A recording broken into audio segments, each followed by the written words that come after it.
What is up, everybody? This is Alex from IHE TV. Today I'm talking about Melania. Melania. A quote-unquote documentary, or as I like to call it, propaganda puff piece. A hilariously insecure piece of work here, with the goal to answer the question of, what do you actually do?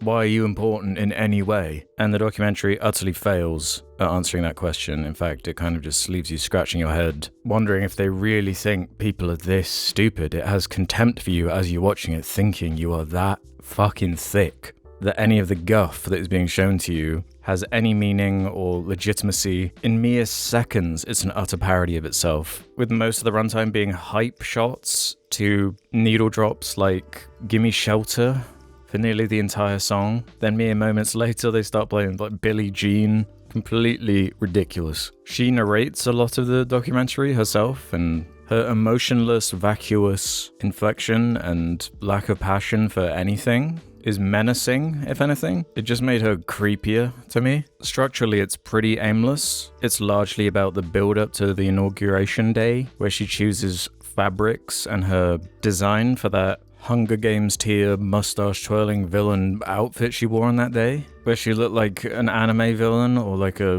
she looks kind of like the guy from Indiana Jones, you know? It's just completely absurd shit going on right now. They have scenes like her getting a phone call from her husband where he brags about the numbers of the election. They have zero chemistry, no palpable affection for each other. They kind of feel like awkward co-workers, if anything. Emotionless and creepy, and this obvious blatant veneer, clawingly desperate in trying to give you an angle as to why you should respect her. There's a section on Jimmy Carter's funeral, which I guess was to highlight her empathy. There was a lot of trying to use hot button issues to connect her to it and bring out some kind of empathy. There's like a hostage negotiation section to do with Israel and Gaza. There's a pretty funny sequence when she's on the phone to Brigitte Macron, where they're talking about phone use with young kids. She notes down on a piece of paper, no phone, 12-year-olds. What a great idea. That's some high-level stuff right there. Never been seen before, never been thought of or conceptualized. Man, this is high level. It's not even good at being manipulative. That's just how vacuous the subject matter is. It achieves the complete inverse of what it was set out to do. And then the cherry on top, of course, directed by none other than Brett Ratner. Utter piece of shit, widely known as a long-standing Hollywood yes man, but also a disgusting sexual predator. You can read some of the details on his Wikipedia. I'm not going to do that now, but obviously the most recent development being his direct attachment to the Epstein files. The dude's filmography is pretty awful. I've seen way too many of these. I guess he stepped in for one of the other many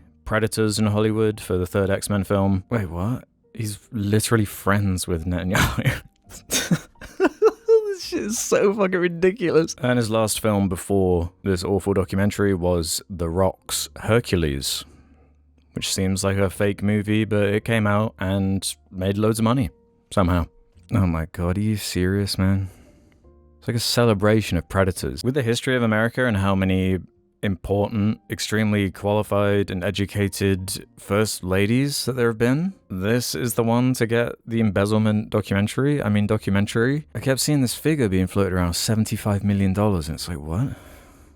What are you talking about? Yeah, Amazon invested a total of $75 million in the documentary and its accompanying projects. This includes a reported $40 million to license the film and a follow-up docu-series. Oh, can't wait for that. Along with an additional $35 million for marketing and distribution. Melania Trump is reportedly set to receive $28 million from the deal. I'm speechless. It's an actual scam. And they're laughing in your face while they do it. They're actually giggling with glee. Let's go through some of the trivia. This marked the first time that a self-produced documentary by a sitting First Lady was released in theaters. You've always got to be wary of self-produced documentaries. We tend to be puff pieces most of the time. Development started shortly after the 2024 presidential election, and the project received bids from Amazon, Disney, Netflix, and Paramount Pictures. Amazon's offer of $40 million, the highest price ever paid for a commissioned documentary, also included a theatrical release and a follow-up to be filmed in a proposed docu-series format. What can you even say? And the timing of it as well. To have the gall to release this with what is going on politically, it's so tone deaf and wild. And all of the actual information, which is usually what documentaries are for giving some kind of perspective or deep dive into something, a subject. The film kind of ends with a bunch of text explaining all the things she has done and achieved, without giving any context or information as to how she actually was playing a key role in any of it. Melania stated that the film was not a documentary, but instead a created experience and purposeful storytelling. A created experience.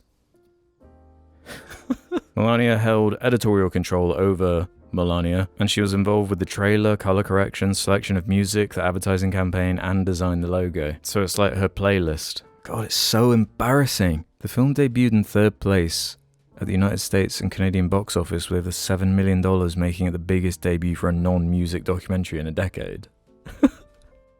Shut up. The caveats to make that, sound impressive in any way. The first project of Melania's own production company, Muse Films. Everything about this reads like a skit, but it's real life, so it's not funny. The complete inverse of everything that documentaries should be. I learned nothing. I think I actually got dumber from watching this. You definitely should not watch this. It's almost unrateable because it's not a movie. This is an easy half star. It would be lower if that was an option. Fuck this film. Fuck Brett Ratner. Fuck everything to do with this shit. What is this clown world that we live in?